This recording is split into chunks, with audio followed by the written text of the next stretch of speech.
이 땅이 딱 좋겠네요. 저희가 이번에 공장을 이전해야 해서 이 땅을 꼭 매매해야 할 것 같습니다. 제가 이야기를 한번 잘 해보겠습니다.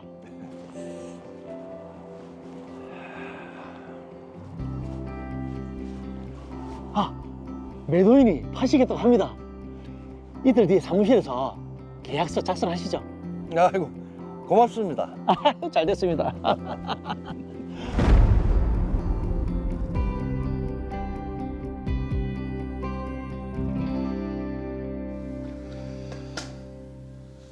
로이어 씨 땅 제가 대신 계약하러 왔습니다.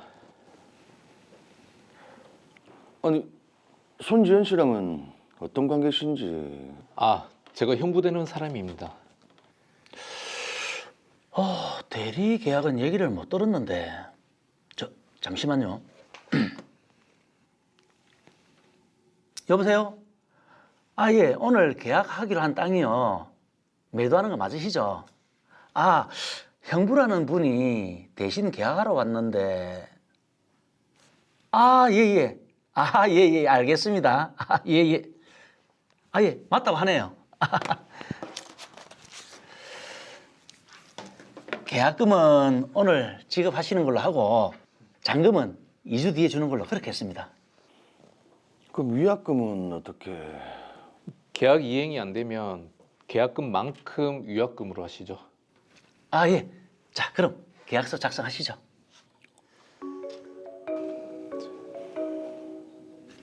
여기다. 예. 오늘 법무사가 오기로 했습니다. 두 분 다 소유권 이전 등기 서류는 다 준비하셨죠? 예, 말씀하신 서류입니다. 근데 그 양도소득세가 너무 많이 나오던데 저 이 계약 못 하겠어요. 아니, 갑자기 이러시면 아니, 매도를 할 거면은 세금은 처음부터 그 생각을 하셨어야지요. 이게 무슨 어이없는 상황입니까? 예, 지금 계약 파기하시면 위약금도 물어야 되고 그리고 사겠다는 사람이 있을 때 파시는 게 됐고요. 저는 잔금 받을 생각 없고 그 소유권 이전도 못 해드립니다. 계약을 위반하시겠다. 그럼 계약금의 배액 돌려주세요. 아니 아직 잔금도 안 치렀는데 제가 왜요? 부동산 거래 처음 하십니까? 계약 파기한 쪽이 배액을 내는 거 그건 몰라요? 아니 뭐 제가 직접 계약한 것도 아니고 아무튼 저는 못 줍니다. 그럼 저는 소송하겠습니다.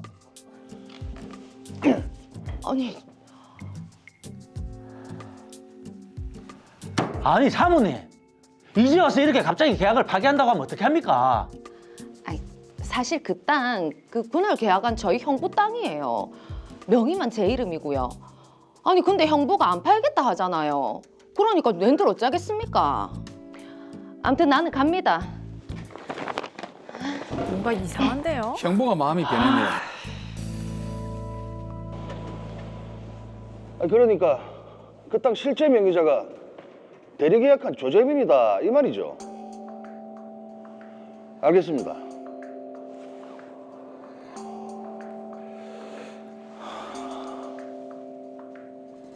여보세요. 그 중개사한테 들으니까 그 땅이 형분가 뭔가 하는 그 사람 땅이던데 계약금의 배액 상환 안 하면 이제 두 사람 다 고소할 거니까 그렇게 하십시오. 아니 그날 저희 형부가 계약하러 갔으니까 그 실소유자가 다른 거 알고 계약한 거잖아요. 그러니까 제가 배액을 상환할 이유가 없죠. 저는 그런 이야기 들은 적이 없습니다. 곧 소장 보낼 테니까 그렇게 하세요.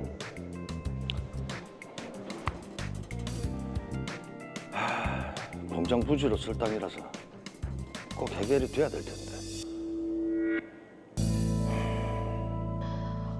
진짜 소송했다 이거지?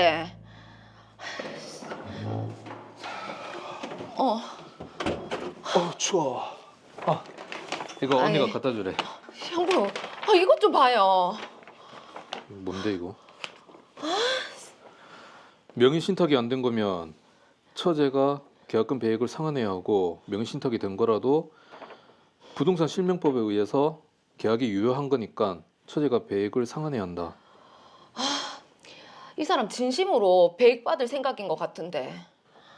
아니 그리고 내가 계약자 당사자면 내가 계약금 배액을 상환하라고 적혀있는데 이게 무슨 말이야?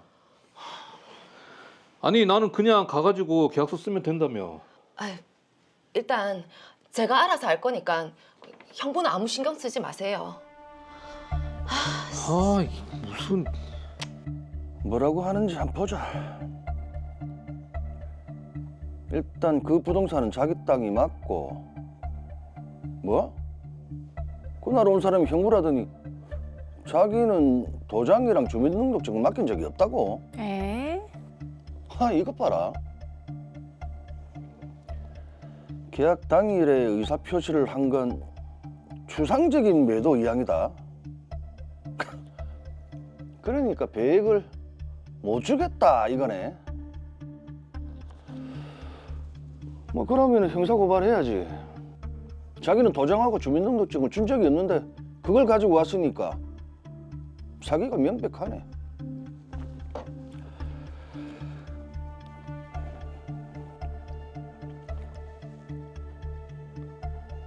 예, 경찰서죠. 제가 사기친 사람 고소 좀 하려고 하는데요.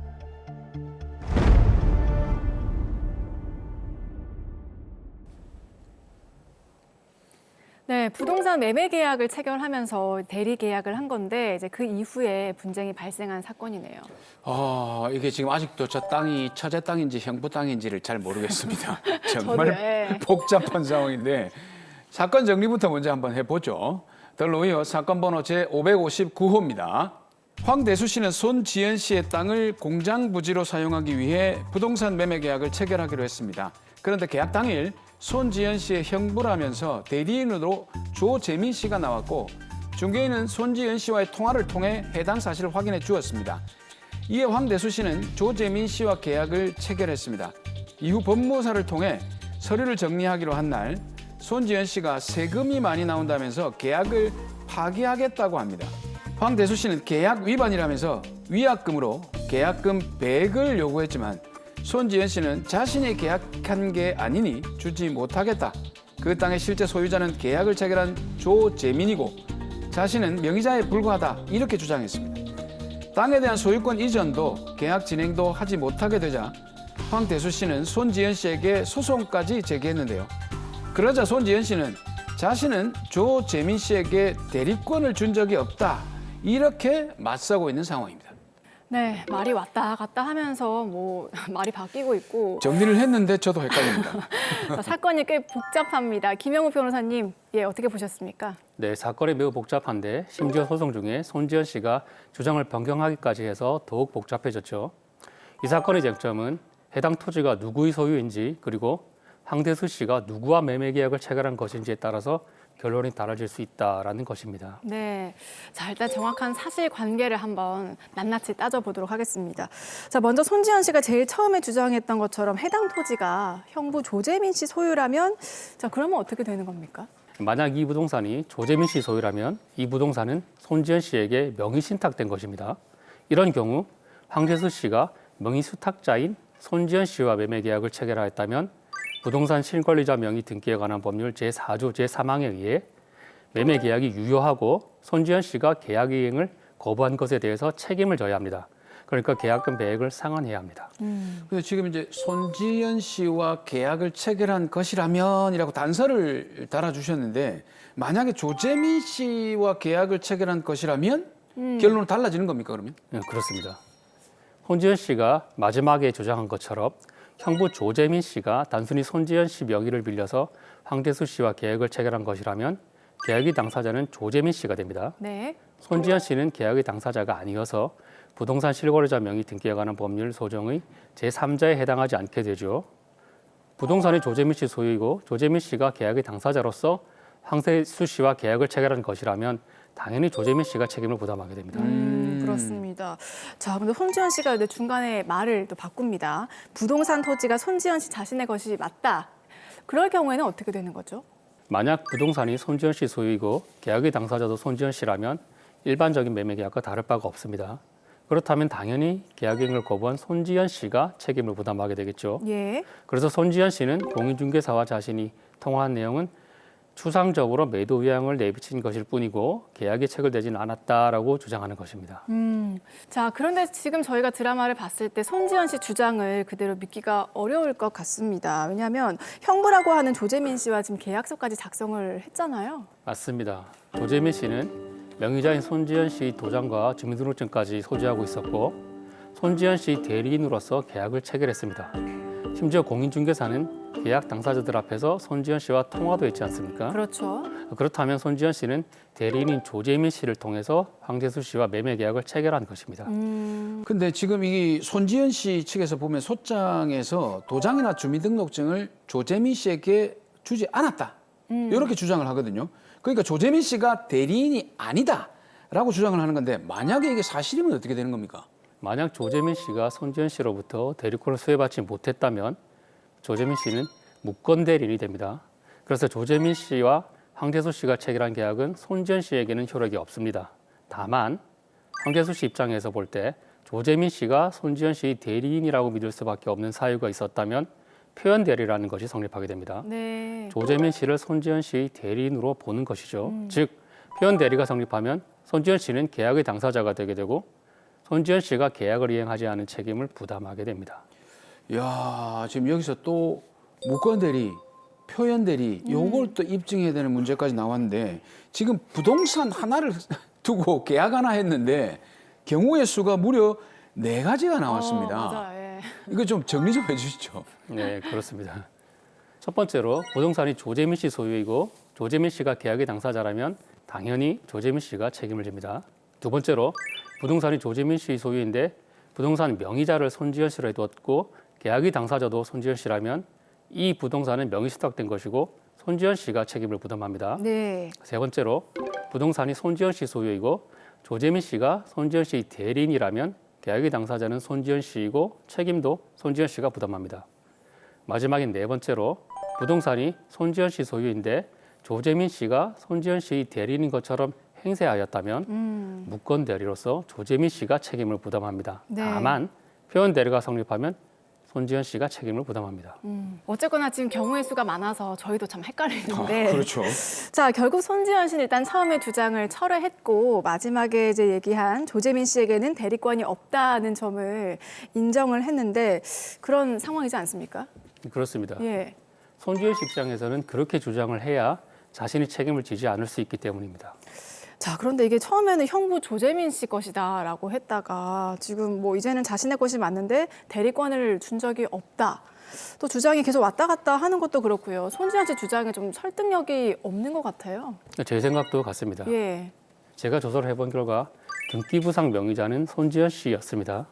하지만 실제로 이 부동산이 누구의 소유인지는 손지현 씨와 조재민 씨만 알 수 있기 때문에 황재수 씨가 분류할 수도 있습니다. 그래서 황재수 씨가 형사 고소를 한 것으로 보입니다. 오, 형사 고소. 근데 이게 지금 누구를 대상으로 진행을 한 겁니까? 손지현 씨 주장대로 부동산이 자신의 소유이고 조재민 씨가 허락도 없이 자신의 도장과 주민등록증을 가져가서 계약을 체결한 것이라면 조재민 씨는 황재수 씨에게 자신이 손지현 씨 대리인인 것처럼 속여서 계약금을 받아내는 것이 됩니다.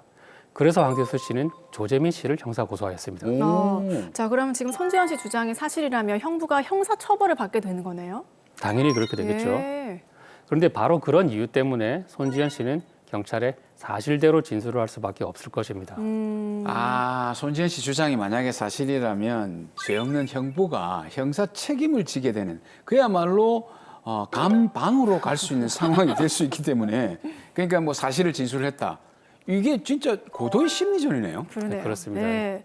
자, 그럼 가장 궁금합니다. 손지현 씨가 경찰 조사에서 뭐라고 했습니까? 제가 사건을 조사해 본 결과 손지현 씨는 경찰 참고인 조사에서 부동산이 자신의 소유이고 형부 조재민 씨에게 부동산을 처분할 권한을 부여하였다라고 진술했습니다. 형부에게 대리권을 수여했다는 사실을 인정한 것이죠. 네, 정말 뭐 조사하면 다 나온다더니 결국 실토를 했네요. 예. 그렇습니다. 그러니까 이런 사건 같은 경우에는 빨리 형사 고소를 진행해서 사건을 좀 해결하는 것도 필요하겠어요. 그렇죠. 일단 그래도 형사 고소를 해서 사실관계를 밝혔다면 그 피해에 대한 배상을 해야 되지 않습니까? 민사 소송은 또 어떻게 됩니까? 손지현 씨의 경찰 진술이 결정적인 증거가 되기 때문에 이 사건 민사소송에서는 손지현 씨가 황재수 씨에게 계약금 배액을 상환하는 것으로 결정이 내려질 것으로 보입니다. 네. 자, 정리해 보겠습니다. 마지막으로 이 사건에 대해서 한마디 해주시죠. 이 사건의 손지현 씨처럼 책임을 회피하기 위해서 또는 소송에서 이기기 위해서 거짓말을 할 경우에 이런 결과가 발생할 수도 있습니다. 자신이 거짓말로 인해서 타인이 범죄자가 되는 그런 결과가 발생할 수 있습니다. 거짓말은 궁지에 몰린 인간의 본능적인 행동일 수도 있지만 한번 멈춰서서 타인을 궁지에 몰 수도 있을 그런 위험이 있다는 것을 반드시 떠올려 보시기 바랍니다.